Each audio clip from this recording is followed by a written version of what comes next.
Well, I think I've been lucky enough to be around some great coaches and had some great exposure to different systems, being in the NFL and being around some great college coaches. And so I think, and then also being around Coach Meyer's system and being in this environment, that mixture, I think, makes it a good fit. Hey, Ryan, you guys have a lot of talent in this quarterback room, and you guys have continually, even since before you got here, been able to get commitments from top-rated quarterbacks, despite the fact that there's 3 or 4 of them in front. How do you guys continually convince top-rated quarterbacks that could play sooner elsewhere commit to your program when there's a logjam at that position? And what's the sales? Well, I think it's like that at every position here. And when you're playing for the national championship and you're competing at the highest level, that's what young men want to be a part of. And so, we don't make any promises. When you come to Ohio State, you get a chance to go compete with 3 or 4 other quarterbacks in a room. And guys want to be part of national championship drives and be developed at the highest level, and so that's why they continue to come. But there's only one that plays at that position, unlike any other position. You can say there's a lot of corners that are playing on the 4 played left. You see the difference. Sure. And I wonder if that's more difficult, or what the process is like, trying to convince somebody that is recruited unlike anybody else because the position is special, but at the same time might have to wait longer than any other position to get his chance, if ever. Yeah, but no other place is Ohio State. Ryan, when you look at a backup quarterback battle, it's different than a starter in that maybe you don't need to rush to a decision. When would you like to have one, and do you need to make one before the opener, maybe? Well, no, and I think every day, you never know what's going to happen. Someone can roll an ankle tomorrow. I mean, anything can happen. So we're just right now focused on one day at a time, getting better. We're in preseason camp, and we'll pick our head up pretty soon and figure it out. Is evaluating a backup race the same as picking a starter? How do you do that?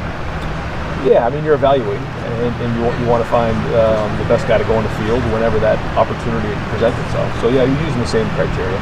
Ryan, would you just give us a nugget on each one of those guys? Sure. On Haskett and Burrow, what do they do? What do you like? Yep. Joe is a really smart, tough football player. He's a coach's son, really smart in the classroom, good skill set, and has a good control of the field when he's out there. And he's been in games, so he has some experience. And he's a guy that can manage the offense and run the offense. He's got a strong arm. You saw in the spring game, made some balls down the field, threw some nice balls down the field. So that's Joe. And then Dwayne, very talented throwing the football, with the ball out of his hand very quickly, extremely accurate. And he's coming along with it too in the classroom as well. Doing a nice job learning the offense and picking it up. Coach, what is the biggest gains you've seen from JT Barrett this spring or this preseason? And I don't know if y'all had conversation before preseason started on what you kind of wanted to see out of him from advancement. What is just really popped? Yeah, today I'm proud of, like watching him today, I'm proud of first off the command he's had of the offense and the quick decision making he's making, from practice to practice. The ball's coming out of his hand quickly. He's confident in what he's doing. His eyes are right. And so the ball's coming out on time right now, and you can tell that he's got a rhythm about him when he's playing the position. Does it seem like he has confidence also in who he's throwing to? I mean, does that add up to it? Of course. Does that add into the mix? Of course. Yeah, of course. And he's taken a lot of ownership. That's a big push for us this year is ownership.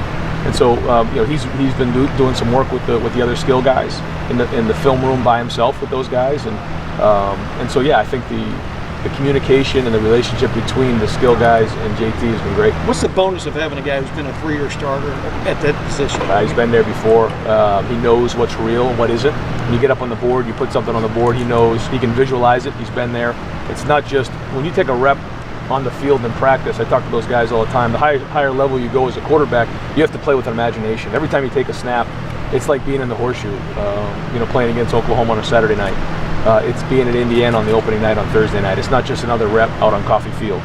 And he can do that because he's been there. Ryan,